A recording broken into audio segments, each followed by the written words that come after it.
Hello, I'm Norville Morgan, a longtime resident of Stoughton. I'm still a newcomer, I guess. I came here in 1943, and now we're putting together a program for 175 years of existence as Stoughton. And I've been kind of asked to do a little comment on the ski slide, which was in Stoughton back at turn of the century, like the 1890s and early 1900s. And we'll just start a little bit with a ski slide, and which was a huge draw for the Stoughton at the time. The Norwegian community was people were skiers, and they had brought this with them to this country. And it for about 20 years, more or less, in the 1890s and 1910s, Stoughton had the reputation of being the skiing center of the United States. Every year there was a tournament held at from top skiers around the country and sometimes around the world. And they came to Stoughton for this event, and we didn't have bus service at that time, but we had train service, and special trains came to Stoughton from Madison and Milwaukee, and they were bringing hundreds of spectators, and the total attendance would sometimes exceed maybe 5,000 people.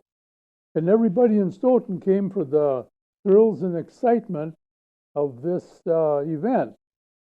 Stores closed at noon, and a parade formed with the Stoughton City Band in the lead, followed by skiers walking with their skis on their shoulders, followed by scores of admiring children. Ski jump organizers and officials and judges in sleighs and cutters made up the balance of the parade. At the ski slide, skiers were given a chance to try the slide, and then the competition and thrills started, with one skier after another swooping down the big slide, traveling through the air for 130 to 150 feet.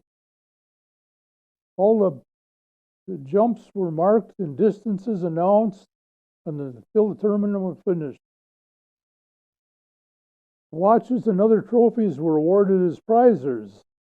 The ski tournament day was always a big day in Stoughton, and some of the best known skiers took part in these tournaments were Erling Landvik, Axel Henriksen, Jacob Jestad, Cal and Helge Solberg, John Sundby, and Barney Riley. Some of these were local people, some were come from around the country, and some from Norway. Axel Henriksen was created a sensation by his ski jump, and he would do a somersault in the middle of his slide, going off the slide. So about 1910, the committee had decided that it was time to work on a bigger ski slide. So in the summer of 1910, this present ski jump that we were talking about was constructed, and it was at Amundsen Park, which at that time was the Severson Farm, and it was the Severson Woods where it was. It measured 138 feet to the top of the flagpole, and we have a picture of the slide here. I don't know if we can see it. There is the ski slide there, and it was 138 feet to the top of the ski slide where the jumpers started from. And when the jumpers were up there, they could not see the end of the ski slide, or they could not see the hill that they were jumping onto.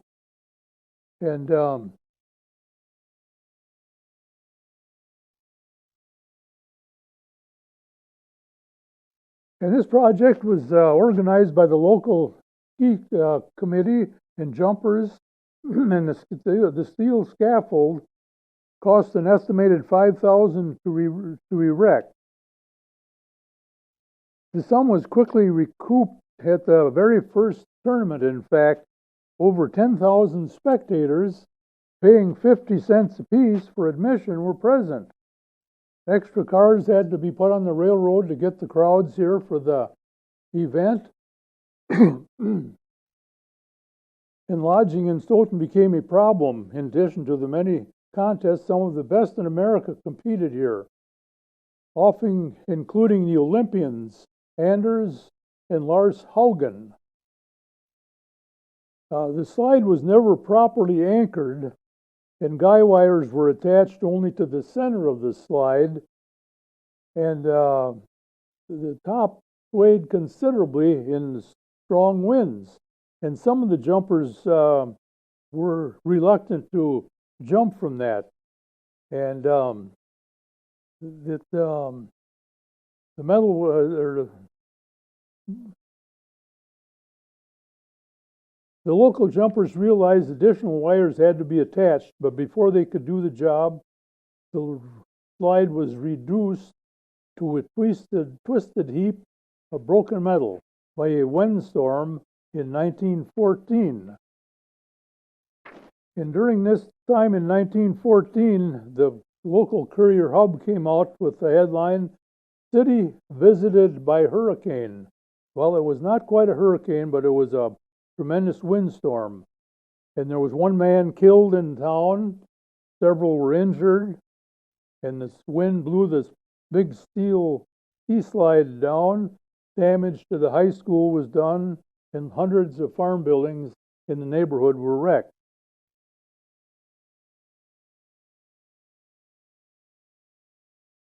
Outside of town, the storm caused the death of one man, John Sveum, residing a half-mile west, who was so badly injured by wreckage from some of his farm buildings that he died earlier that afternoon. Then we go on, that was in May of 1914 when that storm struck there, and we'll kind of fast forward a little bit here to a little bit later, in about 1960. Well, let's see. No, wait here. After the ski slide storm in May of 1914, and the ski slide was demolished, the local residents had to go through World War I, the Great Depression, World War II, the Korean War. The various people went through high school, some went to college, many were in the working world.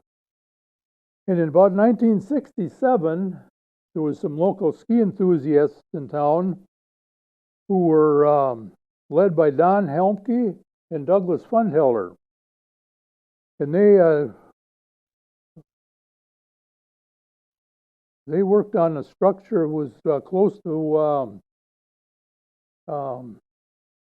Stoughton home at the time, and we have a picture of that skier slide. That was a new one that was built at that time, and there was a lot of local enthusiasts, the young skiers at. Let's see, I have the picture here someplace.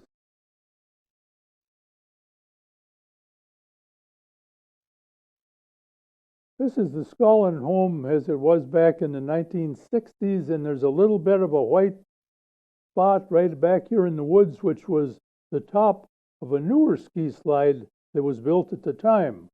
And that has been since reduced to rubble also. But the old ski slide, we'll get back on the old one here anyway.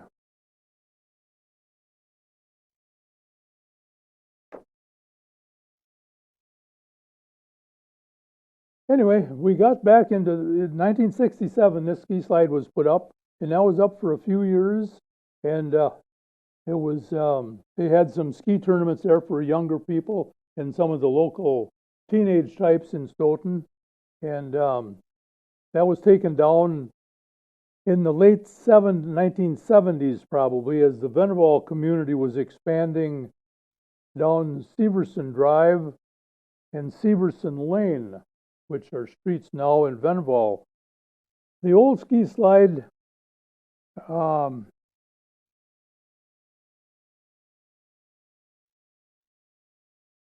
which is this one right here, was right on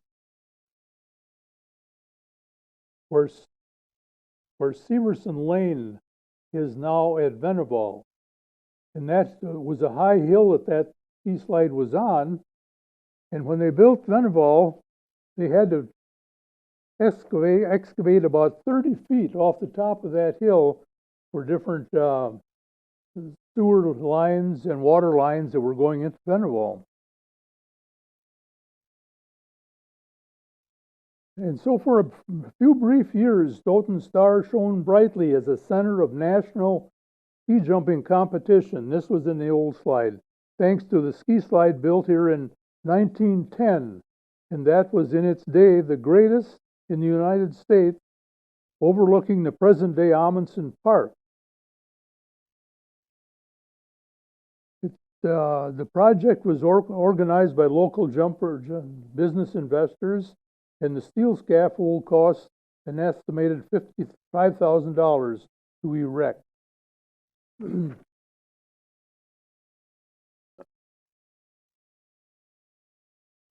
1914, in May, this storm went through and the slide was blown down and twisted into rumble, and the metal was later sold for scrap, and Stoughton days as the ski jumping mecca were over. That was in 1914.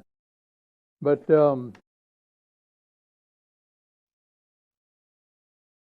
we'll get back to some of the ski tournaments. I have this picture of the parade that was conducted in one of the ski tournaments down Main Street. And they would march the whole Main Street and then go out to the ski slide on the far east side, and all the festivities took place out there. This was a picture that was presented in the Courier Hub in 1987. A little bit more about the hurricane that the city called, or the Courier Hub called, the storm that blew in. It was apparently immune till now. The city and the vicinity had at last experienced some of the havoc that a real storm can inflict. It was at shortly before 10 o'clock this morning in May that the gale from the northwest swept over us, and in the course of a few minutes, damage that doubtless will reach some hundreds of thousands of dollars had been done. Snapped off scores of trees and numerous chimneys around town.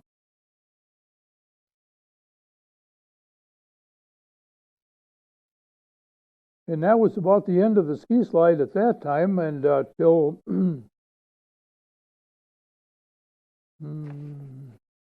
until 1967, when it got going again. And people have wondered just where the old ski slide was. And now we'd have the streets in the Veneval area. And if you go down Amundsen Parkway to Severson Drive and turn right, and Severson Lane is right down there, and that's right where the ski slide was, over the big hill that was the outrun for the ski slide.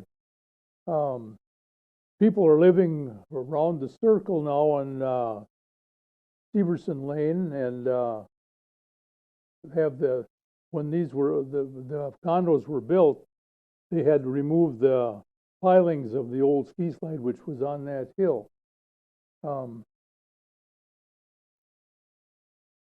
I have some pictures here of some of the postcards of the areas that we had.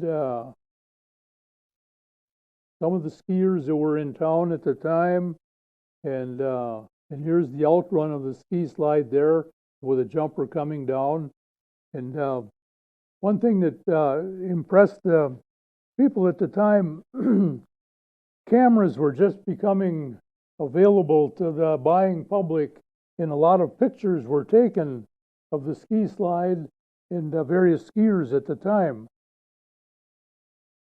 Good morning. My name's Steve Grady. I'm a retired chief of police of the city of Stoughton. Many years ago, in 1934, there was a murder, and we never had a murder for another close to 40 years. Then in the early 70s, we had a fellow who somehow the phone got knocked off at his house, and we could hear him and his girlfriend, the girlfriend saying, "Go ahead and shoot me." And he shot her with a deer rifle. Picked up the phone and says, "I think you better get over here. I think I killed her." The next murder that happened in the city of Stoughton wasn't in the city, was outside the city. It was in 1983. And a lady disappeared, and her husband was later charged with murder, and it was the first murder conviction without a body in the state of Wisconsin. We got involved in it because of my dispatcher at the time saw something, and it perked my interest, and from there it went. The next one was a murder above a restaurant in Stoughton. And it was another senseless murder. The perpetrator beat his girlfriend to death with a dumbbell, and probably was the worst murder scene I'd ever had to go to. He took a shower afterwards, was completely calm. He took off and eventually turned himself in San Francisco, California. The last murder during my era was a murder at the Quick Trip. The girl who was murdered broke the rules, and she let somebody in after closing hours. It was somebody that she thought was a friend, and he murdered her. I think the only reason was he wanted money. He was captured a few days later, and the now chief of police in Stoughton was then Detective Leck, and he worked that case. One other little interesting thing I wanted to tell you about is when I was on the job, but before that, we used to have a place called Tramp Hollow, and it was about 2 blocks from where I lived. My mother used to cut through there and stepped on a tramp once. It was an easy place for the tramps to get off the train. There was water there, and they could easily get on because the trains always stopped and took lumber and coal into the lumber yard and coal into the pet milk place. Years later, maybe 20 or 30 years later, we had a stabbing in a local tavern uptown. And lo and behold, who was there but a tramp? And I can't tell you what he said. I can remember it exactly, but it was so colorful, I can't repeat it. But he is quite a character, and he was convicted of attempted second-degree murder and was later sent to jail in Madison, spent his time there. And I believe, as the story goes, and I'm not sure, is that after he'd been in jail a while, they put him on the Huber law, and he went out and never came back. You can't trust a hobo in those days or in the current time. That's about all I can tell you. I could tell you a lot more about Stoughton, but other people are going to talk. Thank you.